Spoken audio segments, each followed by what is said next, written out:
இந்த பைக்கில் இப்படி சர்வசாதாரணமாக உலாவிக் கொண்டிருப்பவர்கள் இளம் பெண் ஒருவரை சித்திரவதை செய்து கூட்டு பாலியல் பலாத்காரம் செய்துவிட்டு சென்று கொண்டிருப்பதாக காவல்துறையினர் சிசிடிவி காட்சியை வெளியிட்டிருக்கிறார்கள்.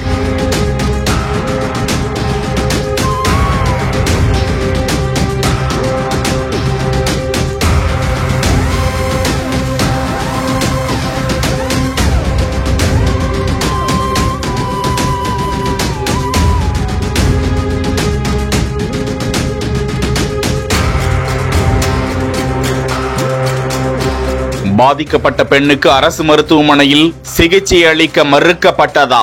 நீதிபதி எழுப்பிய கடுமையான கேள்விகள். இந்த வழக்கில் அலட்சியமாக புகாரை விசாரித்ததால் மகளிர் காவல் உதவி ஆய்வாளர் ஒருவர் சஸ்பெண்ட் செய்யப்பட்டிருக்கிறார். தஞ்சையில் கஞ்சா உள்ளிட்ட போதை வஸ்துக்களின் நடமாட்டம் அதிகம் இருக்கிறதா? அதிரடி சோதனையில் இறங்கியிருக்கும் போலீஸ்.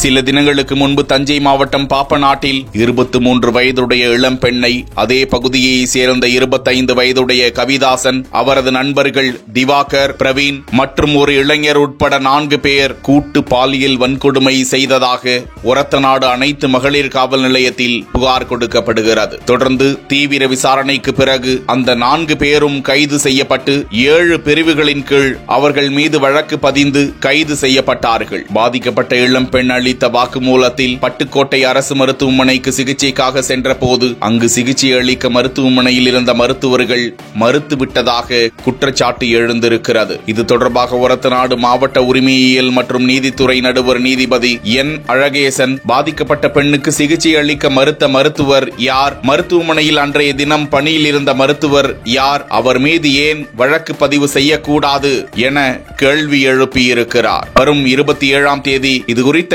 விசாரணை தகவல் தெரியப்படுத்தப்பட வேண்டும் என்றும் அந்த உத்தரவில் கூறியிருக்கிறார். பட்டுக்கோட்டை அரசு மருத்துவமனை முதன்மை மருத்துவ அலுவலருக்கு விளக்கம் கேட்டு இது தொடர்பாக நோட்டீஸ் அனுப்பப்பட்டிருக்கிறது. இதற்கிடையே இந்த சம்பவத்தில் ஈடுபட்ட குற்றவாளிகளை கைது செய்ய வேண்டும் என அந்த பகுதியில் உறவினர்கள் உள்ளிட்ட பொதுமக்கள் கடையடைப்பு நடத்தி உண்ணாவிரத போராட்டத்திலும் ஈடுபட்டதால் பரபரப்பு நிலவியது. இதற்கிடையே இது குறித்து விசாரித்த டிஜிபி இந்த வழக்கில் அலட்சியமாக விசாரணை மேற்கொண்டதாக அனைத்து மகளிர் காவல் நிலைய உதவி ஆய்வாளர் சூர்யாவை பணியிடை நீக்கம் செய்து உத்தரவிட்டு அவரை ஆயுதப்படைக்கு மாற்றியிருப்பதாக தகவல்கள் கிடைத்திருக்கின்றன. இந்த நிலையில்தான் அப்பெண்ணை பாலியல் வன்கொடுமை செய்த பிறகு இருசக்கர வாகனங்களில் 6 இளைஞர்கள் 6 அமர சாவகாசமாக செல்லும் சிசிடிவி காட்சியை போலீசார் வெளியிட்டிருக்கிறார்கள்.